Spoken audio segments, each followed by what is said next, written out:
এখানে যে আপনি যে বললেন মিটিং থেকে এটা ছিল হলো তো আপনার গতকালকের আগের দিন আজকে তো 4 তারিখ 2 তারিখের সমাবেশে আমাদের যে জুলাই ডেটে ছিল আমাদের জুলাইতে আপনাকে যে অপশন কনস্টিটিউশনের সাথে বলছিলেন জি স্যার আমি অনুরোধ করছিলাম যে স্যারকে যে আমাদেরকে আগে একটা মেশিন দিয়েছিলেন স্যার নিজেই ডাক্তার রফিকুল ইসলাম স্যার আমার বাসায় গিয়েছিলেন আমার ওয়াইফকে দেখে আসছেন এবং উনি ঈদ উপহার সামগ্রী প্লাস একটা সিলিন্ডার মেশিন আমাদেরকে দিয়েছেন। তো আমি স্যারকে আবার দিনের সাথে বলছিলাম যে স্যার আমাকে আরেকটা মেশিন দিলে হয়তো আমরা আর্থিকভাবে ক্ষতিগ্রস্ত থেকে বেঁচে যেতে পারি। স্যার আমাকে মিটিংয়ে থাকা সত্যি স্যার আমাকে ঘোষণা দিচ্ছেন যে আপনার কথাটা আমি অবশ্যই বিবেচনা করব এবং 3 দিনের ভিতরে আপনাকে মেশিন দিয়ে আসবো। তা আজকে স্যার আমাকে ডেকেছেন যে আপনি মেশিন নিয়ে যান, তো আমি পেয়েছি। স্যারকে আন্তরিকভাবে আমার ফ্যামিলির পক্ষ থেকে স্যারকে ধন্যবাদ এবং আমি স্যারের প্রতি চিরকৃতজ্ঞ। আপনি এটা কিন্তু আপনার যে বলেছিলাম যে আমাদের যে বিএনপির ভারপ্রাপ্ত জি জি জনাব তারেক রহমান সাহেবের ওই সময় কিন্তু আমাদেরকে পাঠিয়েছিলেন। জি জি জি স্যার জি স্যার তারেক রহমানের পক্ষ থেকে জি স্যার জি স্যার তার পক্ষ থেকে আপনাকে আমি ওটা ইয়ে করে দেবো, আপনাকে হ্যান্ড ওভার করে দেবো। জি স্যার এমনি যাই হোক মানে এখন খালামা কীরকম আছেন আগে? আসলে একই অবস্থায় আছেন কিন্তু অক্সিজেনটা তো কন্টিনিউ নিতে হয়। তো আগের মেশিনটা আপনার 1 ঘন্টা চললে আধা ঘন্টা রেস্ট দিতে হয়।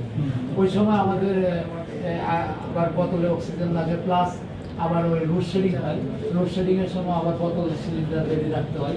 এই জন্য আমরা বেটাকে করে যাই আর কি। তো সেই ক্ষেত্রে আমাদের যে তারেক রহমানের পক্ষ থেকে ডক্টর রফিকুল ইসলাম সাহেবের মানে সহযোগিতায় তারেক রহমানের পক্ষ থেকে আমরা মেশিনটা পেয়েছি। এবার এই জন্য তারেক রহমানকে আমার ফ্যামিলি থেকে ধন্যবাদ। এবং উনি জানেন যে 18 জুলাই একজন ডাক্তার শহীদ হয়েছেন, তার বাড়ি নরসিংদী। উনি গত 21 তারিখে একটা মিটিংয়ে তারেক রহমানের এই ঘোষণাটা দিয়েছেন। আপনাদের যে দোকানে গিয়েছিলেন জি জি আপনার সাথে কথা হয়েছিল। উনি 18 জুলাই ডক্টর সজীবের শাহাদাত বার্ষিকী ছিলেন। উনি 3.5 ঘন্টা ওখানে টেস্ট করে 10,000 নেতাকর্মী নিয়ে ওই কবরস্থান জিয়ারত করেছেন। এখন খালামা আগের চেয়ে একটু ভালো আছে। যে আমাদের ওই দিন যে বক্তব্য রেখেছিলেন আপনি মনে নিশ্চয়ই খেয়াল আছে যে ডাক্তার শাকুর খান, যিনি তো আপনার চেস্ট বিশেষজ্ঞ। আমি ওই যে তাকে তার সাথে আলাপ করেছি, তিনি তো একজন জুলাই যোদ্ধা। তো শাকুর খান সাহেব তখন আমাকে পরামর্শ দিলেন যে যদি এটা দেওয়াই যায় তাহলে ভালো হয়, কারণ অক্সিজেন যদি তার কমে যায় তাহলে তার অক্সিজেন যদি না থাকে সাপ্লাই স্যাচুরেশন কমে যাবে এবং অ্যাক্সিডেন্ট হয়ে যাবে। জি স্যার জি স্যার। এবং তখন আমি তার সাথে ওই আপনি মিটিংয়ের পর তার সাথে আলাপ করেছি, তিনিও পরামর্শ দিলেন। তিনি বলছেন যে ওইটা অক্সিজেন যেটা দেওয়া হোক। আমি একটা জরুরি কাজে ঢাকার বাইরে আছি, আমার কোনো সময় সুযোগ হলে আমি নিজে যে ডাক্তার সজীবের আপনাকে দেখবো চিকিৎসা করবেন। এটা সে নিজেও আমাকে সেই প্রতিশ্রুতিটা দিয়েছেন ডাক্তার শাকুর খান। আমরা দেখি যদি ফ্রি হন, সে একটু ব্যস্ত আছেন অন্য একটা কাজে, ব্যস্ত হলে ইনশাল্লাহ হয়তো আপনার কাছে যে সেও হয়তো যে আমার চিকিৎসা নিয়ে আপনার চিন্তা করেন। জি স্যার, চিকিৎসার জন্য আমি ওই সময় বলে আসছি যে আপনার চিকিৎসার জন্য যা যা প্রয়োজন আমরা আপনাদের পাশে আছি, আমরা আপনাদের সেই হ্যাঁ সেটার করবো। এবং আমি শুনলাম যে মনে হয় সজীবের চাচাও মনে হয় একজন হার্ট অ্যাটাক করছেন, উনি হৃদরোগে ভর্তি আছেন। কালকে রাত্রে ভর্তি হয়েছে। আমি কিন্তু গতকালকে ডাক্তারের সাথে কথা বলেছি, হৃদরোগের ডাক্তারের সাথে। আমি বলছি যে এটা কিন্তু ডাক্তার সজীবের চাচা, আপনার সুতরাং সেভাবে টেক কেয়ার করেন। ওই যে সজীবের বোন বা কেউ মনে আসছেন, জি জি ওখানে ওটা আমাকে ডাক্তার সাহেব জানানো।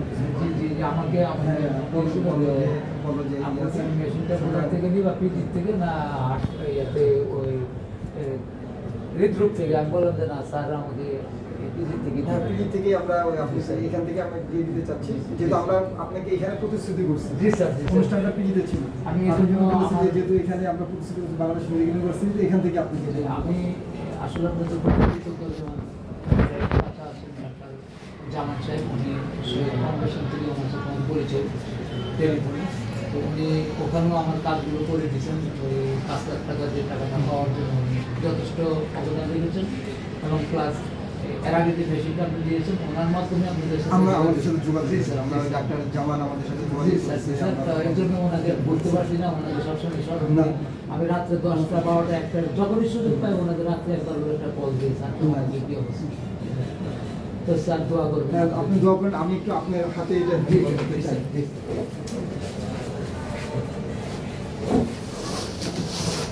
প্লিজ জাস্ট আপনি একটু ধরে দেবেন। অসুবিধা নেই, অসুবিধা নেই।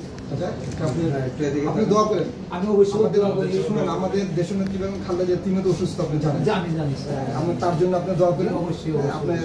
আপনার ফ্যামিলি তার জন্য একটু দোয়া করেন। আমাদের ভারপ্রাপ্ত চেয়ারম্যান তিনি অসুস্থ ছিলেন, তার জন্য দোয়া করেন। তার পরিবারের জন্য এবং তার যে ভাই সহযোগী যে আপনার আরাফাত রহমান জি, পপু, জি, জি, স্যার। আপনি তো জানেন, তাদের জন্য সব সবার জানি জন্য স্যার, একটু- এগুলো সবার সবই জন্য একটু দোয়া জানি। জি স্যার, ইনশাআল্লাহ, ঠিক আছে? ইনশাআল্লাহ। জি স্যার।